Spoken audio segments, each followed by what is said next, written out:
The winning streak is over. Hello and welcome to another episode of In the Trenches with Gang Green. I'm your host, Bubbs.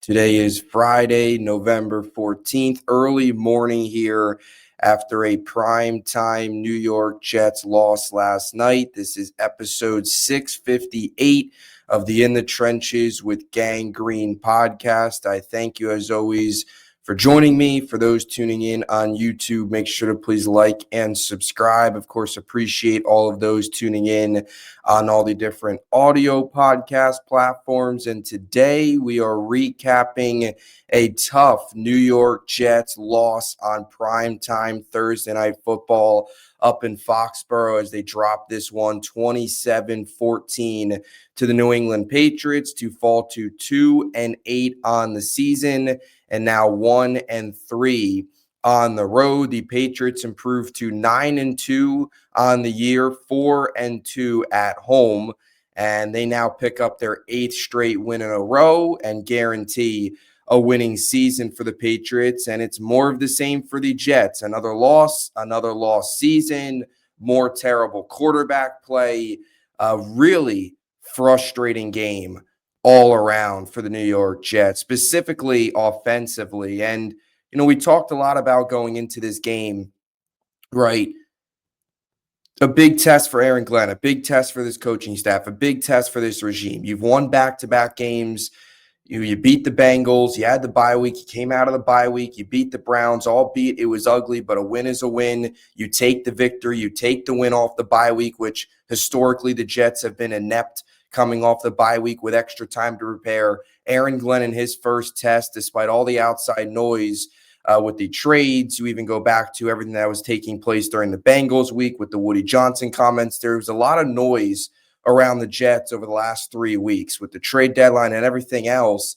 And for him to be able to still have this team ready to play, go out there against the Browns and pick up a win was good to see. And it was showing signs of progress, which you wanted to see after an 0-7 start, where in a lot of areas, this team, this coaching staff, this head coach was regressing. So it was good to see steps in the right direction, albeit baby steps. And last night was a massive test because you weren't facing a Bengals defense that is terrible. You weren't facing another terrible Browns team. You were facing arguably the best team in the AFC, the leaders in the AFC East, arguably a top team in the NFL, the hottest team in the NFL, winners of 7 straight going into this game in the New England Patriots with an MVP candidate at quarterback and a head coach, Mike Vrabel, who's completely flipped this thing in less than a year. And it was a huge test. And unfortunately, last night, how many times have you heard this? But playing the Patriots had their elite quarterback, and the New York Jets were handcuffed by awful quarterback play. There were some good things in this game. The New York Jets did not get embarrassed in this game. It could have been a lot worse. That is what you feared going into this game, was a 31-6 type of game where the offense does nothing, the defense stinks, Drake May dominates, and the Patriots embarrass us on prime time for the 100th time in the history, because how many times have we been embarrassed by the New England Patriots, especially up in Foxborough? So this game actually was a lot closer than the score indicates. And if you watched it, you knew that. But this quarterback is inept. And as much as you do have to give credit to Aaron Glenn from the standpoint of he had this team ready to play. I thought the early portions of this game was positive for this Jets team, specifically the first drive on offense, with Tanner Engstrand deserves a ton of credit for a lot of the play designs, Fields as well on that first drive, utilizing his legs. Things were going well, but once he's relied on to pass, once they trailed and had to come back in this game, Fields he stinks. He's terrible. And the fact that Glenn didn't take him out of this game in a game that was very winnable, if the Jets just get average quarterback play in this game, they are a whole lot closer to winning than losing by 13. You don't get the fumbled snap. You don't get the multiple misfires. You don't get the checkdowns from Justin Fields instead of taking chances deep, instead of stretching the field. You don't get the slow processing. I'm so sick and tired of people telling me that Justin Fields isn't the problem. He is awful. And the fact that he was still in this game in the second half is a disgrace. And that falls on the head coach. And I'm sorry, Aaron Glenn can't go into the post game and continue to defend him and say he played really well when he barely had over 100 passing yards again. I mean, it's pathetic.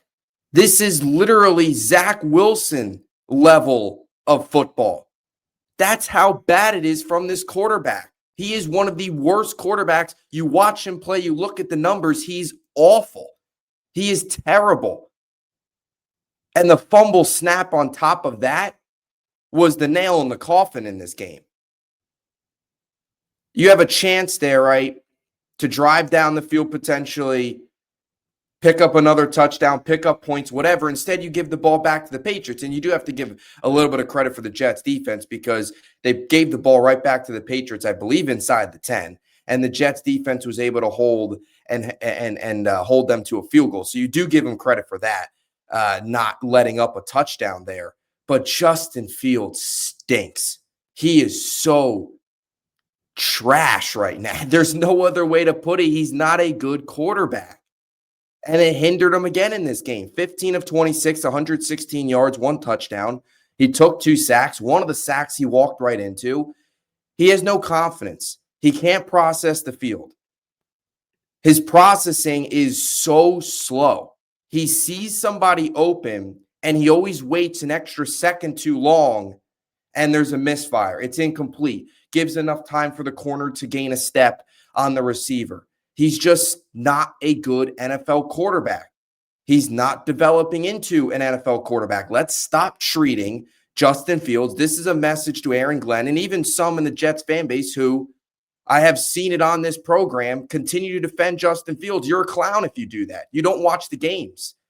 Don't tell me Justin Fields is not the problem. Don't tell me it's not Justin Fields' fault. He's terrible. He's awful. He's in year 5, and he's not any good. In a lot of areas, he's getting worse. Please explain to me 46 passing yards against Carolina, 54 passing yards against Cleveland, 116 passing yards against New England, 27 against Buffalo, 45 against Denver. And don't get me started about, oh, well, he had 283 against Dallas. Yeah, when they were down 30-6 and the game was over and they were in garbage time and the defense was playing backed off, playing soft coverage, keeping everything in front of them. And Fields and the offense were able to dink and dunk their way down the field late in the game for a couple of touchdowns and loaded up on the yards. Great. He threw for 244 against Cincy, the worst defense in the league. In fact, in some areas, they're the worst defense in NFL history. Congrats. Pittsburgh week 1. It's only gotten worse since.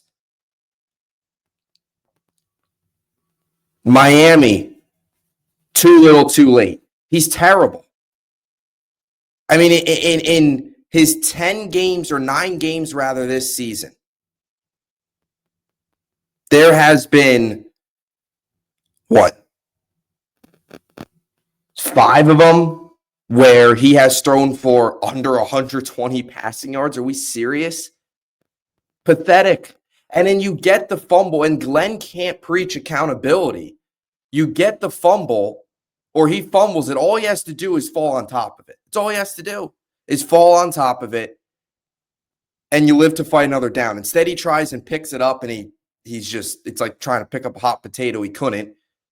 They fumble. Patriots get the ball, kick the field goal. He had the misses to A.D. Mitchell.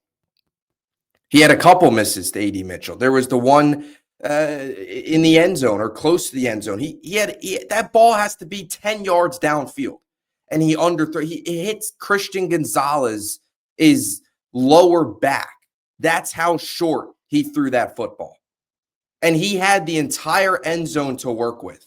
That's an inexcusable pass for a quarterback in his 5th year making $30 million guaranteed. And I don't want to hear the nonsense that, oh, we got to watch the tape. You got to burn the tape and bench him. And he should have been benched yesterday. He should have been benched coming into this game because winning is the greatest deodorant. He did nothing in that Browns game, nothing at all. That was special teams and Breece Hall on the 42-yard screen pass, which accumulated 54 of his yards that day. He had -5 net passing yards. He's awful. He should not play another snap with this New York Jets team. Tyrod's in this game yesterday. Tyrod's in this game in the second half. The score's a lot closer, and we might be talking about a major Jets upset. I'm not saying Tyrod's the greatest quarterback of all time. He's not the future. Nobody's saying that. But he's better than Justin Fields because the fact of the matter is Justin Fields is one of the worst quarterbacks in the NFL right now. He's thrown for fewer than 60 yards in 4 of his 8 starts this season. He's ranked 30th in adjusted EPA per play, and he's had just 501 first-half passing yards, which is dead last in the NFL, 32nd. That's a joke. Where are all my, Justin Fields isn't a garbage time merchant people at with that stat? 501 first-half passing yards. He doesn't do anything in the first half. This team digs themselves into a hole because they don't have a competent quarterback. They don't have a competent quarterback that can run a competent offense, and therefore everything else struggles, and it's a trickle-down effect. And it's a shame because this game started really, really well. And I would have liked to see, more of what we saw in the first drive, where you saw a lot of those design runs. We saw some of those options. We saw them use Fields' legs. That was excellent. 14-play, 72-yard drive, 8 minutes.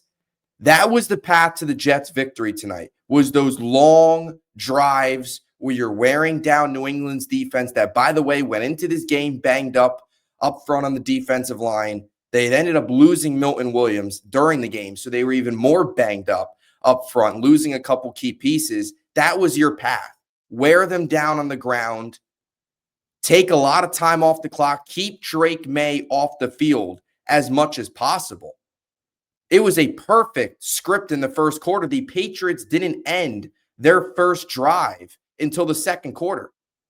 That's how you wanted this game to go, is limit as many drives as possible for New England. Sure enough, after that first drive, you had the 3 punts in a row, including the punt to end the first half, which I hated that drive on so many levels. Because you had the miss to A.D. Mitchell. Fields has to hit that on 3rd and 2. And then they have to punt, and they got lucky they missed the field goal.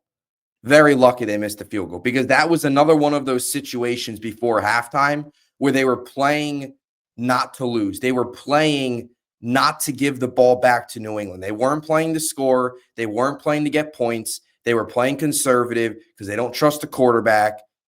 And you had to punt. And you got lucky that they missed the kick and you didn't go down in halftime down 10.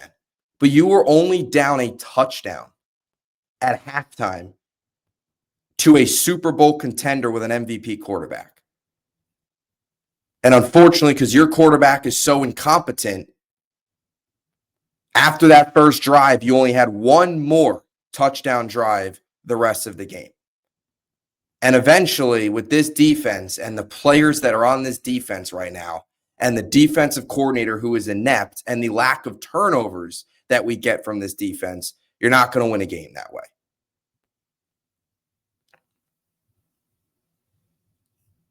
Frustrating on so many levels. Because I went into this game hoping to see a lot of positives. And I will say this. They were competitive. They were in this game. This was not a blowout. Glenn had this team ready to go. He had this team ready to play on prime time. And you give them credit for that. You give this coaching staff credit for that. You give Tanner Engstrand credit for that. For having an excellent first drive script. Right? You talk about the scripted plays, your first 20 plays of the game. He nailed that. He was perfect on that. The opening drive was excellent. One of the best drives I think we've seen all year from this Jets offense. Fields was running, making plays with his legs, made the pass when he needed to. I think he only passed like once on that drive, but it was a lot of, you had the option pitch to Breece on 3rd and 1. You had Fields with the touchdown was a read option. He took it and he beat the corner to the end zone. Watching it live, Breece had a hole, but Fields kept it, and you give him credit for beating the corner of the end zone. That's what Fields is. That's it with Fields. He's a more mobile Zach Wilson right now. That's what it is. And I'm so sick and tired of hearing, oh, well, he played a good game. He did not play a good game. He threw for 116 passing yards, fumbled a snap in the fourth quarter of a game where you needed to get points that drive. You were down 10. You needed to get something. Either cut it to a touchdown game and pray that your defense could get a stop, or score a touchdown and make it a 3-point game. You needed to get points. And by the way, you started that drive on your own 15-yard line. To fumble it there and then give it back to New England is inexcusable. And you're lucky the defense stopped them. So that's my thoughts on Fields. I hate hearing, oh, we got to watch the tape. I hate hearing, oh, we got to, Fields, there was some really, really good things. Where you don't have to watch the tape. We all saw it live last night. This locker room sees it. Unacceptable. In terms of the rest of the offense, Breece had 14 carries for 58 yards. Fields had 11 for 67. Isaiah Davis had a couple nice runs, one really nice run on 3rd down. I think that was like a 3rd down and 6 or 3rd down and 7, if I remember correctly. And he just took it, really physical run to pick up a 1st down, gutsy play call from Engstrand, and a really gutsy run from Isaiah Davis. So thought he did some good things, only 2 carries, but made the most of them. In terms of the receiving, it was a rough day for A.D. Mitchell, and the drops have always been an issue with A.D. Mitchell. We talked about this. One of the reasons why, well, first, he gains a lot of separation, and there's times where the quarterbacks just don't see him, and that's been Anthony Richardson. But there's also been a lot of times where the issue with him finishing is the drops. We saw the drops last night. I'll say one thing about Justin Fields. That was a perfect deep ball to A.D. Mitchell. On 3rd down and 2, perfect deep ball right in the breadbasket. That's not on Fields. That was an excellent throw. A.D. Mitchell's got to catch that. You then had there was 2 more A.D. Mitchell drops last night. He was targeted 6 times, only had 1 catch. From my account, and I'll do another pod later today after watching some of the tape and looking over some more of the numbers, just from my memory of watching the game, he had 3 drops. Fields also had the misfire to him on the sideline. He then had the misfire to him near the end zone where it wasn't even close. He was basically throwing it to Christian Gonzalez's back when he had 10 more yards to work with in the end zone. That's just such an inexcusable throw. Like, you're down in the game. You need to get points. Throw it up. You'd rather you be long on that play and at least give your receiver a chance to run underneath it, to try and keep his feet in, make a great catch, as opposed to being short where he's got no chance against a cornerback in Christian Gonzalez that was draped all over him. And one of the better corners in the NFL. Like, throwing it short is just, you can't have that happen.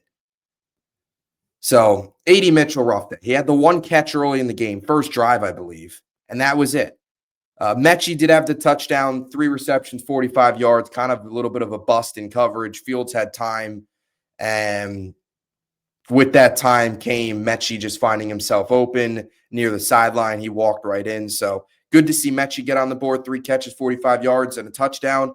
Look, even with A.D. Mitchell's drops, I like that Mitchell and Mechie were targeted 9 times combined yesterday. I want to see more of that. And I'm not going to sit here and say A.D. Mitchell stinks or John Mechie's the wide receiver 2 of the future because he scored a touchdown. No, he scored a touchdown on a play where he was wide open.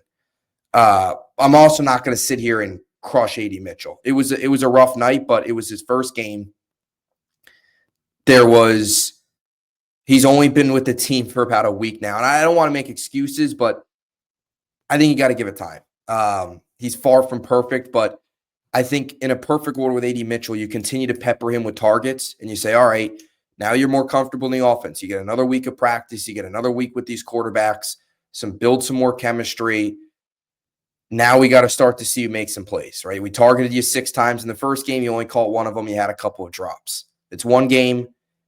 Now let's see over these next 8 or 7 games, rather, if you could start to finish some of these plays. Because he was open. He gets open. He's got to finish them now. He's got to catch the ball. He's also got to have a quarterback to get him the ball, because there was a couple times where he was open and it was just terrible passes. One he got turned around on. The other, I don't know what the heck Fields was doing. Clean pocket, just didn't set his feet and threw it right into the ground. That was disgusting. And by the way, we didn't even talk about the intentional grounding with Justin Fields. Don't even get me started with that. That was a disgrace, especially in that point of the game. You're driving, you need points, and that killed the drive. And your defense got to stop the drive prior to. That was an opportunity, boom, to make a statement coming out of the second half, and you couldn't. And that's the difference between what the Patriots have going for them right now and what this 2-8 Jets team have going for them right now.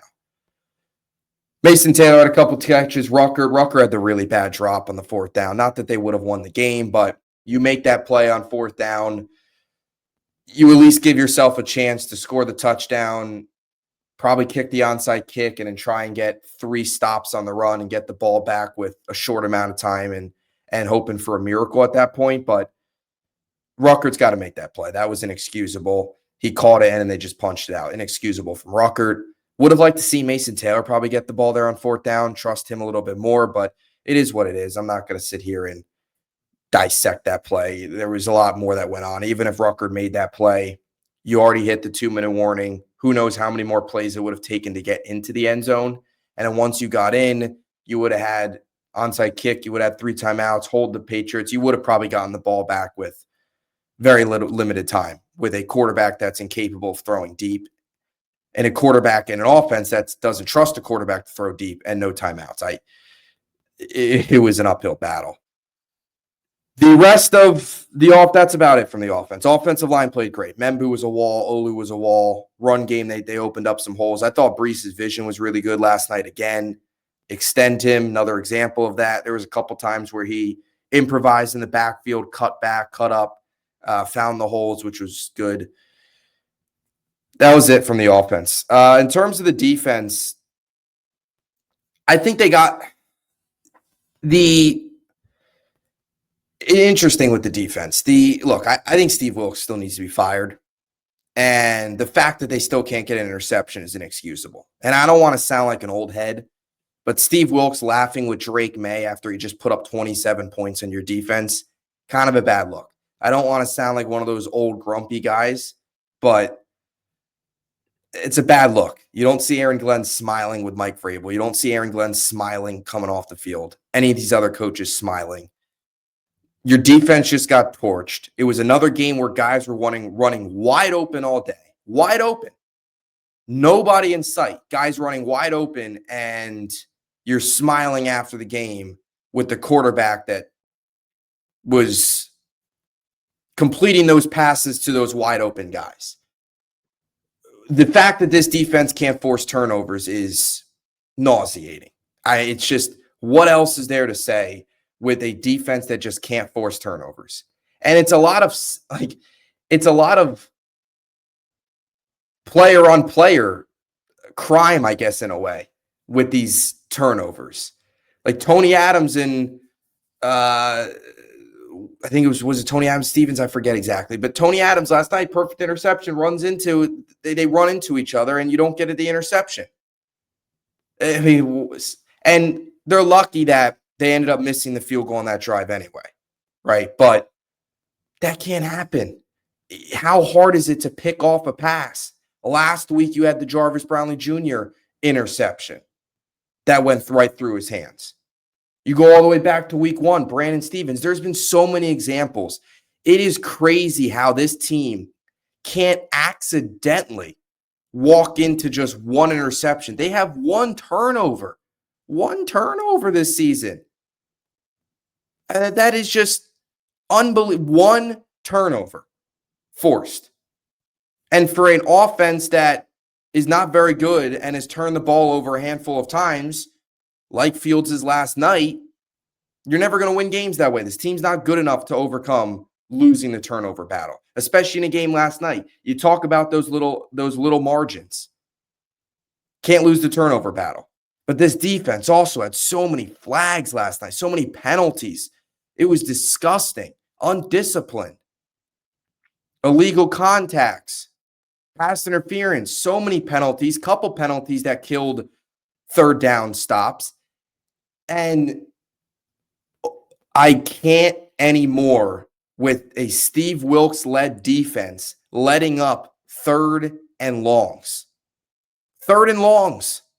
How many more 3rd and 10, 3rd and 9s, 3rd and 8s are we going to have to watch where guys are running wide open across the middle and this defense gives it up and gives it's a new set of downs? This has been an issue since week 1 and it hasn't been corrected. It's terrible how many guys are wide open. They can't play man. Brandon Stevens, I'll give him credit for the pass breakup that he had on Mac Hollins. That was a great play. At the time, a game-saving play. It kept the Jets in the game. Mac Hollins makes that play, and the game was over. Stevens made that play to get off the field on 3rd down. The Jets still had a chance. So you give Stevens credit for that. But it was a bad Brandon Stevens game last night. Really bad. To the point where Mac Hollins completely turned him into a blender on the near sideline to get the Patriots close right near the end zone. I think it was inside the 10, comfortably inside the red zone. Stevens just completely lost him. Thought he was going another way, and he turned his back on him, got put in a blender. Stevens was awful last night. This was by far probably the worst Brandon Stevens game that we've seen since early in the season before he started to play better. You go back to the Steelers games, the Bills games, those games. Stevens was terrible last night, and he had a penalty. Jarvis Brownlee Jr. is dreadful. After a good start with the Jets, these last 2 games have been awful from Jarvis Brownlee Jr. Just awful.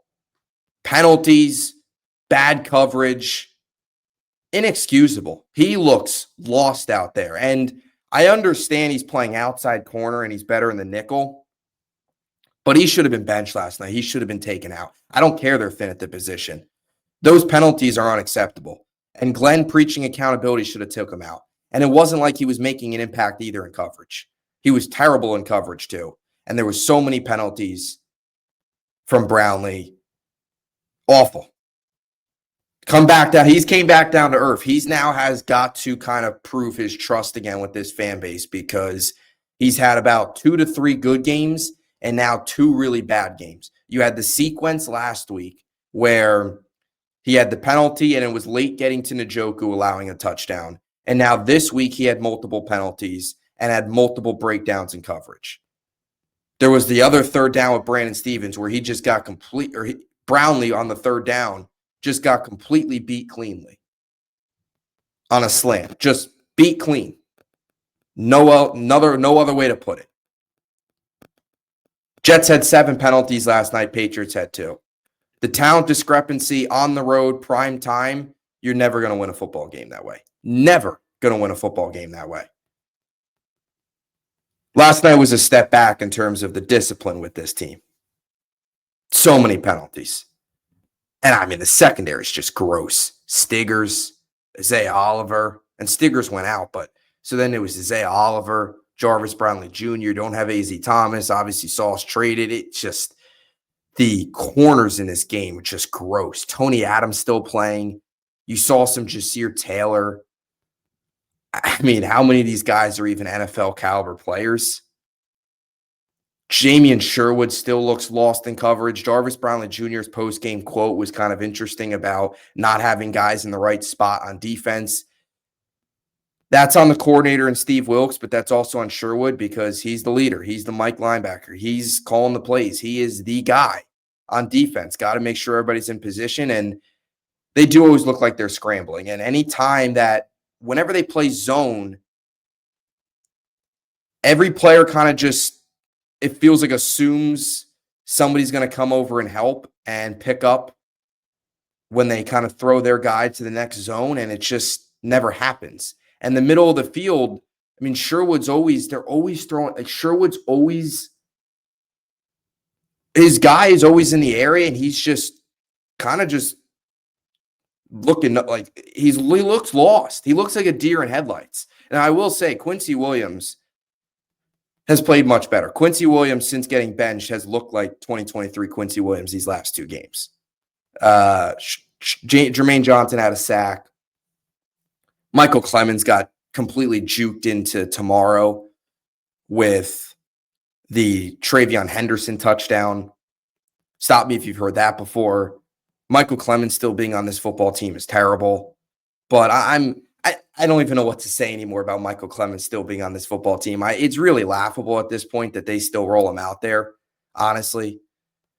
You did have a Tyler Barron sighting. He did have one tackle for loss. But other than that, Tyler Barron stinks. He's awful. I actually would have rather seen Braden McGregor over Tyler Barron. But it is what it is. We're splitting hairs at this point. Braden McGregor, Tyler Barron, that's where we're at with this Jets team. Those are the depth pieces you're looking at edge. That's how bad it's gotten. It's a shame, man. It's such a shame. It's just frustrating. This team is fighting. They're not giving up. They haven't quit yet. They will if they continue to roll this quarterback out there. That's one way to lose this locker room. There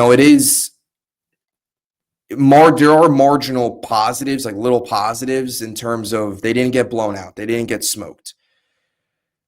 All right, you go back to the Buffalo game week 2 when they lost that game by 20. That was terrible. And we said that can't happen again. Now, it started to happen a couple weeks in a row after that, but now in this point in the season, that stuff can't happen. They didn't get blown out last night. They didn't get embarrassed. It wasn't 30-10. It wasn't 30-6. But there's still so many issues with this team, and that's not surprising. You're 2-8. This defense is terrible. They did make some plays when they needed to, right? They did take some stands in the second half. They were better. I mean, they allowed 2 field goals and a touchdown, so they were better in the second half. It doesn't help. It just doesn't help when your offense scores 14 points. Like the defense, they've had worse games than last night. They didn't start the game particularly well. I thought the second half they started to play better. They got some stops. They got off the field a couple times. So they were fighting, but it's just guys running wide open. There was a ton of penalties. Steve Wilkes' defense still can't get turnovers. And we've mentioned this. Fine, Glenn and Muji are going to stay. We all know that. But you can't tell me if this team only wins one more game the rest of the way and goes 3-14 that you can't make some sort of staff change. Something. The Wilkes defense, there's no adjustments. It's the same thing every single week. And who would have thought, a top quarterback in the NFL is going to pick it apart? Wow. How many times have we talked about that? Whenever this team faces against the top quarterbacks, they just pick them apart because what they see, they're licking their chops.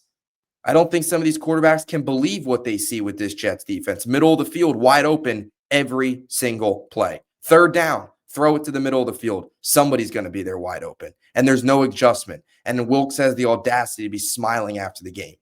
He should be fired. He should be left in Foxborough. There's a reason the 49ers let him go. Let's be honest. And he was working with Charlotte football last year. He wasn't even in the NFL. And we think this guy's a competent defensive coordinator. So another Jets loss. What else can I say? 2-8 on the season. It is what it is, right? You had the Jets and Patriots are in the same exact spot last season. You had a Patriots team that was in the mud. Jets were in the mud. And fast forward a year later, the Patriots are 9-2. They got their quarterback. The Jets are 2-8. They also got their coach. We don't know about our coach. We have no clue about our quarterback. We do know about our quarterback. He's not any good. We have no clue if we're going to find our quarterback. More of the same. Pain never ends. So that'll do it. Appreciate you all's always for listening. We'll be back later today with more of my day after takeaways. This is kind of an early morning episode, still pretty fresh after the loss. So later today, take some more time to digest this one and have more of my takeaways coming up. So stay tuned for that. We'll have 2 episodes before a weekend off. Jets can't ruin our Sunday. At least that's the positive of playing on Thursday night. So that'll do it. Appreciate you all as always. Until next time, JETS, Jets, Jets, Jets.